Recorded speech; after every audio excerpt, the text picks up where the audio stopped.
Boa tarde, Roseli, tudo bem? Antes de começar com as próximas perguntas, nos conte um pouco sobre você. Quem é a Roseli de hoje? Então, meu nome é Roseli Novaes, tenho 49 anos, sou moradora de Seropédica, nascida na cidade do Rio de Janeiro. Você já sofreu algum tipo de preconceito ou discriminação pela sua origem de ser uma mulher negra e vir de uma origem humilde? Se sim, quais e como você se sentiu quanto a isso? Então, eu fui uma menina negra que nasceu filha de uma mãe branca e um pai negro. Eu tenho duas irmãs que são de pais diferentes do meu e elas são brancas. Inclusive, quando pequenas, elas eram loiras. Enquanto criança, eu não sabia por que elas eram brancas e loiras e eu era preta. Teve um episódio na minha infância que o cabelo das minhas irmãs era muito lisinho, loirinho, aqui no ombro tinha franjinha e o meu não era assim. A minha mãe, ela passava velim na época no meu cabelo e tinha um ferro quente que passava também para alisar o meu cabelo. Quando eu tomava banho, aquilo saía. E eu via minhas irmãs de franja e eu resolvi cortar franja no meu cabelo também. Só que meu cabelo era crespo, mas eu achava que ia ficar igual delas. E cortei a frente do meu cabelo foi pro alto e a minha mãe ficou muito revoltada comigo, cortou meu cabelo Joãozinho igual de homem. E aí pra mim ir pra escola, com o cabelo Joãozinho igual de homem, eu fui motivo de piada na escola. Eu era muito magrinha, então o cabelo tava crescendo assim, sem cuidado nenhum, porque a minha mãe trabalhava, depois disso ela passou a trabalhar. E as minhas irmãs não sabiam cuidar do meu cabelo, nem eu. E as pessoas me chamavam de pirulito, porque eu era magrinha, com aquele cabelo deste tamanho, sem cuidado nenhum, totalmente natural. Então assim, a minha infância foi bem assim, a gente não tinha toda essa estrutura que a gente tem hoje, todas as informações que a gente tem hoje. Na minha própria família haviam piadas, como: ah, você e seu irmão nasceram de noite, suas irmãs nasceram de dia. Eram assim que eles tentavam explicar pra gente porque nós tínhamos cores diferentes, nosso cabelo era diferente. E eu fui crescendo assim. Eu tinha vergonha do meu cabelo, né, porque eu não sabia cuidar, sabia como tratar. E eu via minhas irmãs brincando, correndo, o cabelo delas balançava e o meu não. Aí eu pegava uma toalha de banho, prendia com um pregador no cabelo para balançar também, para fingir que eu tinha cabelo que balançava igual delas. Desses episódios, qual foi o que mais te marcou ou algum outro que você não tenha contado que te marca até hoje? Então, teve um episódio na escola, eu estava na quarta série, né? Na época era a quarta série. Hoje é o quinto ano, mas eu estava na quarta série. E tem uma festa junina na escola. E festa junina, as meninas tinham que dançar com meninos para formar a quadrilha. E aí eu não tinha roupa de festa junina, porque minha mãe trabalhava, era ela sozinha para cuidar de 4 filhos, e não tinha como comprar roupa de festa junina, mas eu queria muito dançar. E aí ela conseguiu um vestido emprestado com a amiga dela, era um vestido laranja, bem laranja mesmo, e eu falei, nossa, eu vou. Mas eu não tinha também sapato, não tinha essas coisas, e aí eu fui com tênis da escola, sapato. O meu parque, no sorteio, sorteou um menino chamado Marcelo Visula, eu lembro disso até hoje. Quarta série, a gente se tornando adolescente, e aí sorteou ele era um loirinho que tinha na sala, o único loirinho que tinha na sala. E aí quando a gente foi dançar, eu lembro que no pátio da escola eu cheguei com aquele vestido, com meu tênis, as outras meninas estavam mais arrumadinhas que eu, e eu lembro que os pais dele chamaram ele. E aí deram um lenço para ele e pediram para ele pedir para mim amarrar o lenço na minha mão e ele segurar na outra ponta do lenço para não dançar quadrilha comigo de mão dada nem de braço dado, pegar no lenço. E assim, eu dancei a quadrilha, eu olhava os outros amiguinhos, todo mundo dançando de braço dado, dando a mão na hora do túnel, e eu estava com 2 lenços na mão. A filha dele falou, ah, mas logo essa, não tinha outra melhorzinha para dançar com meu filho?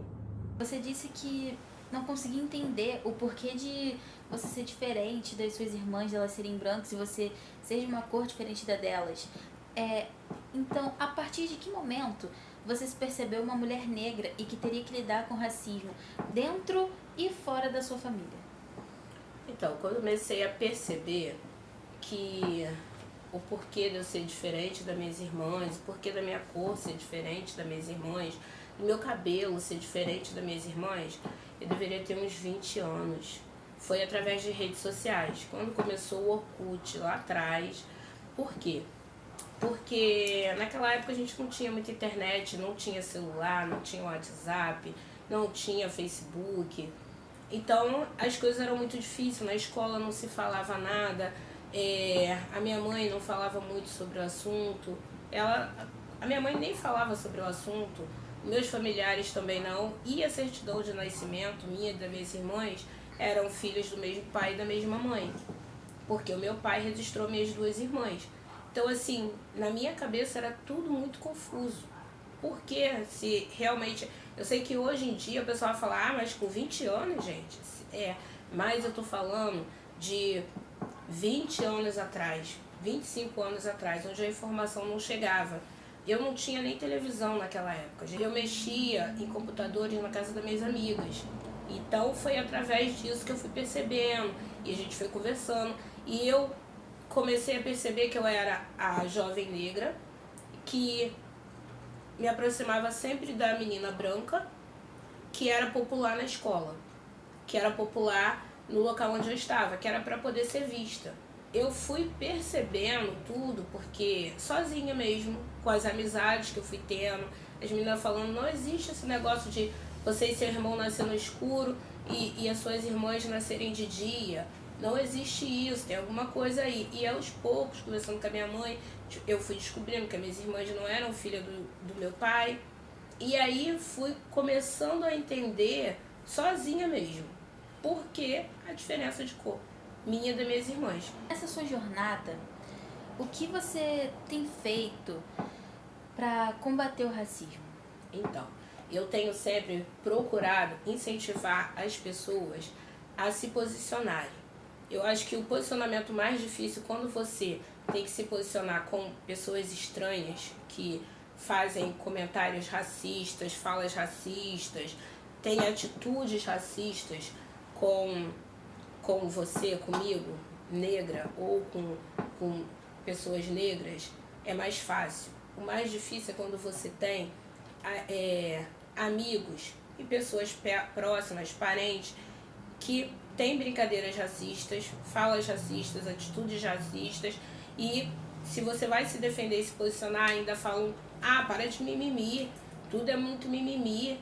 Então, assim, eu tenho incentivado as pessoas se defendam e se posicionem, falem, porque eu acho que a melhor arma contra o racismo é você falar, é você expor atitudes racistas que acontecem com você. Independente que seja de amigos, de parentes, de pessoas estranhas, você tem sempre que falar. Falar é sempre o melhor caminho. Eu já conheci pessoas que entraram em depressão, que tiveram que fazer tratamento psicológico e no tratamento descobriram que a causa da depressão ou a causa de todo o estresse é porque tinha acontecido uma fala racista lá atrás e a pessoa não soube se defender, não soube se posicionar ou não quis falar para não ser alvo de mais ataque por parte de pessoas que eram amigas. A melhor coisa e o que eu tenho feito para fazer com que as pessoas se defendam do racismo é se posicionar, é falar. Fale, sofreu um racismo, fale, não importa se for racismo de amigo, se for racismo de parente, se for racismo de desconhecido. Fale, exponha. Você não está sozinho, você tem que expor. Você ainda sofre racismo hoje em dia? Mesmo que seja de forma discreta? Então, vou tentar falar alguns episódios de racismo e brincadeiras sem graças que acontecem para envergonhar e humilhar as pessoas, mas quem faz essas brincadeiras, elas falam, ah, é só uma brincadeira. Um dos episódios aconteceu uns 2 anos mais ou menos, eu estava saindo da minha casa para ir trabalhar, atravessando a faixa de pedestres, em frente à UPA, aqui de Seropédica, passou uma Kombi, né, lotação de passageiros, e aí eu na faixa de pedestre, e a Kombi passou e acionou uma buzina, essas buzinas que elas falam. E a fala, e assim, o ponto de ônibus cheio, tinha mais pessoas para atravessar, eu era a única negra que estava passando, quando a Kombi parou, quando eu passei na frente de todo mundo, o motorista da Kombi soltou uma fala que dizia assim: passa logo, vai olhar esse seu cabelo de bombril, guarda esse cabelo. É uma fala totalmente desconexa, mas foi algo que me fez muito mal, porque eu olhei para o lado e as pessoas estavam rindo e ninguém repreendeu o motorista. E eu falei: nossa, que coisa sem graça, toma vergonha na sua cara. E ele botou de novo a mesma fala. Então, assim, são brincadeiras sem graças, pessoas passaram olhando, rindo, e em nenhum momento alguém se posicionou contra o motorista. Eu fui para a internet, eu publiquei na minha rede social isso que tinha ocorrido comigo, e nos comentários teve amigos meus que ainda falaram: ai, mas tudo é esse mimimi também. Isso acontece, tem várias buzinas de transporte coletivo que fazem brincadeiras, mas isso não é brincadeira. A gente tem que combater esse tipo de brincadeira que denigre a imagem das pessoas. Nunca mais eu vi passar lotação em Seropédica com esse tipo de buzina. Nunca mais. Outro episódio que aconteceu comigo foi em 2020, em que eu era candidata nas eleições em 2020, e um amigo meu, ele foi procurar uma das lideranças negras aqui do município de Seropédica, falando que eu era uma mulher negra, que tinha vindo de uma origem humilde, que era guerreira, lutadora, que tinha uma força e que estaria vindo candidata se a liderança, né, que era uma liderança de pessoas negras do município, se ela não queria me abraçar e me dar um apoio naquele momento. E eu tenho print até hoje, porque ele me mandou o print da fala dessa pessoa. Ela perguntou para ele: ah, ela é uma mulher negra, qual é a religião dela? Ele falou: olha, ela é da religião evangélica, ela está afastada nesse momento, mas ela era da Igreja Batista. E a pessoa do outro lado falou para ele: ah, infelizmente não posso apoiar, porque eu estou buscando uma negra raiz, uma negra que seja da religião de matriz africana. Então, assim, eu não ser de uma religião de matriz africana me torna menos negra do que outras pessoas negras. Às vezes o racismo, ele está mais perto do que a gente imagina. Às vezes quem defende e quem diz que luta contra o racismo, ele também comete o racismo. E quais conselhos e palavras de incentivo você gostaria de deixar para os jovens que estão começando a sua jornada agora e estão tendo que lidar com essas situações de discriminação? Então, hoje em dia, eu falo que a informação chegou para todo mundo, não é igual na minha época de criança, de adolescente, de jovem. Então, que eles busquem a informação, porque às vezes, hoje eu vejo que as famílias conversam sobre isso, conversam com seus filhos. Eu não tive a oportunidade de conversar sobre isso com meus pais. A conversa dentro de casa, ela tem que ser mais clara. Se você tem dúvida de alguma coisa, pergunte seu pai, pergunte sua mãe, pergunte seu familiar. Hoje as escolas, elas estão de parabéns, porque elas têm dado uma educação que ela não está no currículo escolar. Mas os professores hoje, eles têm se mostrado muito mais humanos em lidar e tratar com essa questão do racismo do que na minha época. Na minha época não se falava sobre isso. A gente tinha uma básica matéria que falava sobre o dia 13 de abril, onde se falava sobre a Lei Áurea, e pronto. Hoje as escolas, elas falam sobre, como eu tenho outras pessoas, que as pessoas, principalmente os negros que fazem parte dessa luta, que estão à frente dessas comissões, dessas forças que nascem em luta do povo preto, que eles passem a olhar para quem está do lado de fora e comecem a ensinar como que a gente pode se defender. Porque hoje eu sei me defender, mas ainda tem muita gente aí que não sabe se defender do racismo e do preconceito.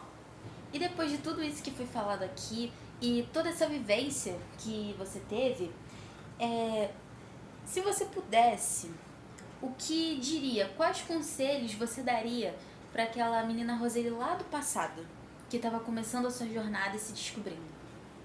Então, eu falaria, Roseli, a sua infância não foi fácil, a sua adolescência também não foi fácil, mas não desista, porque você tem um caminho que não vai ser fácil, mas vai ser um caminho muito lindo para você trilhar lá na frente.